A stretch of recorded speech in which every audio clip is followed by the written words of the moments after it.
Olá, pessoal, tudo bem? Meu nome é Cristiane, eu sou professora de Geografia e na aula dessa semana nós vamos falar sobre a nova ordem mundial e os principais blocos econômicos que a gente tem atualmente. Bem, nova ordem mundial, qual era então a antiga, a velha ordem que existia? A velha ordem é aquela formada a partir da Guerra Fria. Então, na Guerra Fria, o mundo estava dividido em dois polos de influência. Então, o mundo era bipolar, né, a teoria da bipolaridade, que dividia, né, política e ideologicamente o mundo em capitalistas, liderado pela influência dos Estados Unidos, e socialistas, liderados pela influência da União Soviética. Bem, em 1889 cai o Muro de Berlim, em 1991 nós temos a desintegração da União Soviética, o que dá fim à Guerra Fria. Com o fim da Guerra Fria, o mundo ele começa a se configurar de uma outra forma, e nós passamos a ter três polos de influência, né? Três centros econômicos de influência no mundo. Essa teoria da multipolaridade, né, da nova ordem mundial da multipolaridade, é a teoria mais clássica, mas nós vamos falar um pouquinho de três outras teorias que pode cair aí em alguma prova, né, da ETEC ou até de vestibular lá na frente que vocês forem fazer. Então é bom a gente falar um pouquinho. Mas a teoria mais clássica é que a nova ordem mundial é multipolar. O que significa isso, né? Mais de uma nação, né, exerce a sua influência com o critério econômico. Então, os maiores PIBs, né, exercem a sua influência. E os três grandes centros, né, são o liderado pelos Estados Unidos, né, então, basicamente, aí toda a América. A outra área de influência é a Europa, liderada pela Alemanha, e aí que abrange também a África. E o terceiro centro, o terceiro polo, é liderado pelo Japão, que pega, né, boa parte ali da Ásia. Porém, há uma atualização, né, desse terceiro centro, que inclui aqui junto com o Japão, a China. Então, a China passaria a entrar, né, de acordo com uma atualização, né, dessa teoria, passa a entrar dessa terceira área de influência, nesse terceiro polo de influência. Então, a multipolaridade seria essa nova ordem mundial. Porém, lembra que eu falei que tem outras três teorias, né? A teoria da unipolaridade, que aí não utiliza mais o critério econômico, mas sim o critério do poder bélico, que seria os Estados Unidos. Então, unipolaridade seria um único poder, né? Unilateralidade, que seria o único poder que teria que é os Estados Unidos. Então, os Estados Unidos comandaria o mundo, né, nessa teoria de nova ordem mundial, por ele ter, né, um poder militar, um poder bélico superior a todos os outros países. Então, os Estados Unidos, né, ele está sempre intervindo, né, militarmente em outros países, exercendo a sua influência, o seu modo de pensar. Então, de acordo com essa teoria, a nova ordem mundial é unipolar, com os Estados Unidos tendo ali a liderança, né, sendo o grande centro do mundo. A outra teoria é a apolaridade.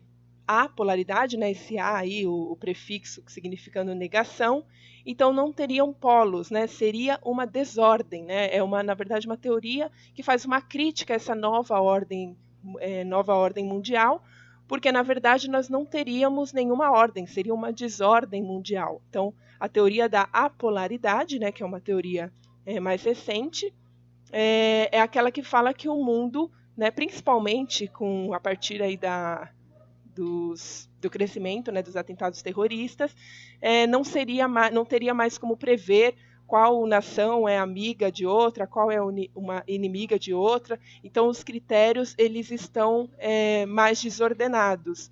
Então, o critério econômico, ora é o critério econômico, ora é o critério político, o critério ambiental. Então, todos esses critérios eles estão em uma desordem e não numa ordem. Então, essa seria a teoria da apolaridade. E uma terceira teoria, que é um pouco mais recente, é a da bipolaridade. Então, a volta à bipolaridade, com os dois polos sendo Estados Unidos e China, né, que são as duas maiores potências, né, atuais. Então, é uma teoria aí recente, né, que fala que, na verdade, a nova ordem mundial passou a ser, né, nas últimas décadas, bipolar, né, voltou à bipolaridade, né, agora com a influência dos Estados Unidos e da China. Porém, né, nós vamos focar na multipolaridade, que é a teoria mais clássica, mas é bom vocês terem conhecimento dessas outras três, tá bom? Bem, então, seguindo, a gente vai falar, então, dos principais blocos econômicos. Por quê? Porque nessa nova ordem mundial, né, nessa multipolaridade, os países passaram a formar blocos econômicos justamente para eles conseguirem competir, né, com outros países, né, com outras nações, com outras potências.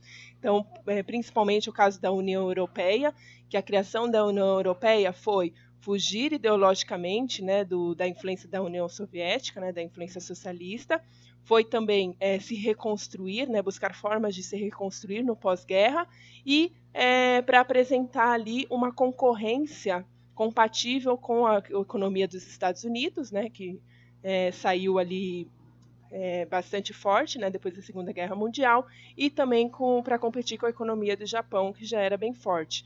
Então, o mundo passou, os países, né, passaram a procurar uma integração, né, com outros países, para juntos eles se fortalecerem no cenário mundial. Bem, antes da gente falar de alguns exemplos, né, dos principais blocos, a gente tem que entender quais as categorias que a gente tem de integração, né, quais os níveis de integração que a gente tem nos blocos econômicos.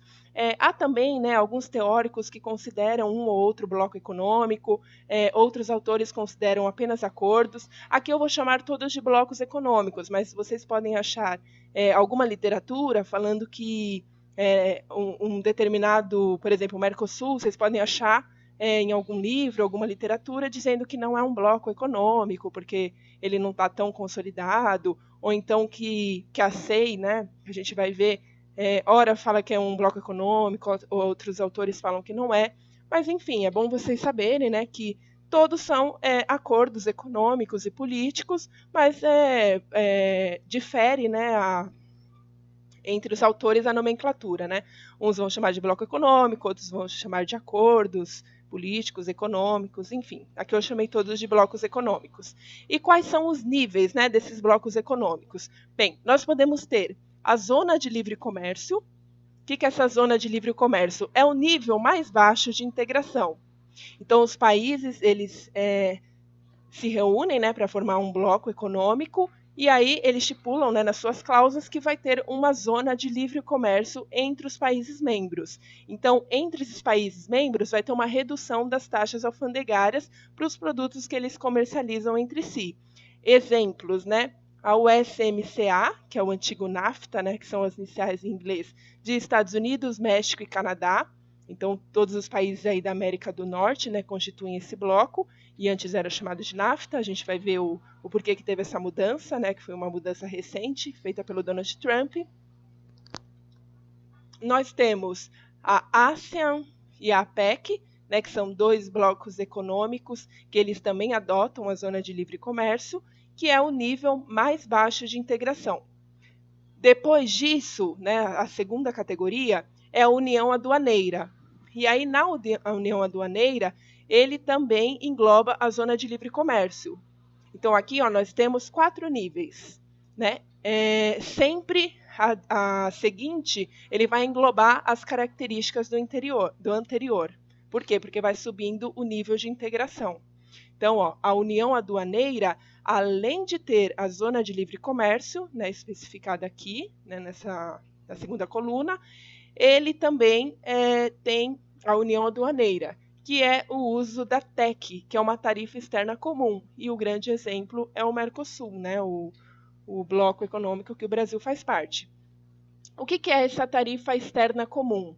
Então, o Mercosul, todos os países membros, eles chegam ali na definição de uma taxa comum que eles vão utilizar para importar produtos vindo de outros locais.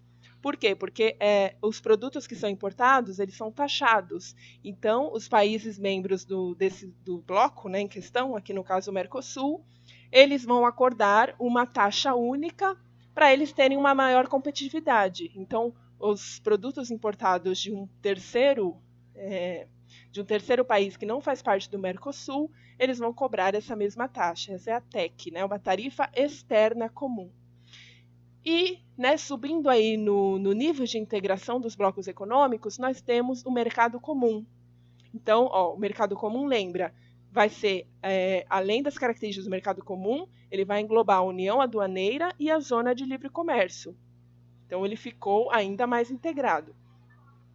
O mercado comum, além, né, desses de cima, tem a livre circulação de bens, de serviços e de pessoas. Atualmente, né, a gente não tem nenhum exemplo de bloco econômico que se enquadre nesse nível.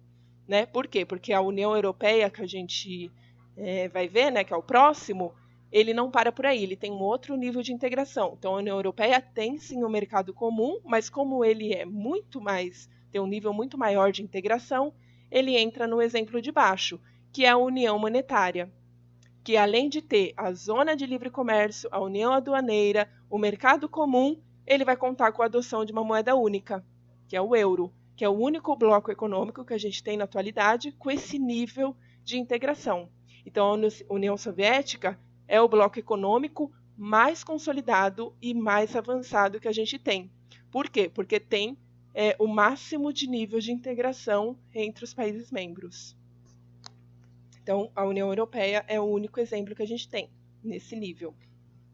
Os outros, né, os demais, né, alguns eles têm como objetivo aumentar o nível de integração, né, até chegar no nível da União Europeia, mas por enquanto é inviável, né? Por enquanto apenas a União Europeia que engloba esse último nível.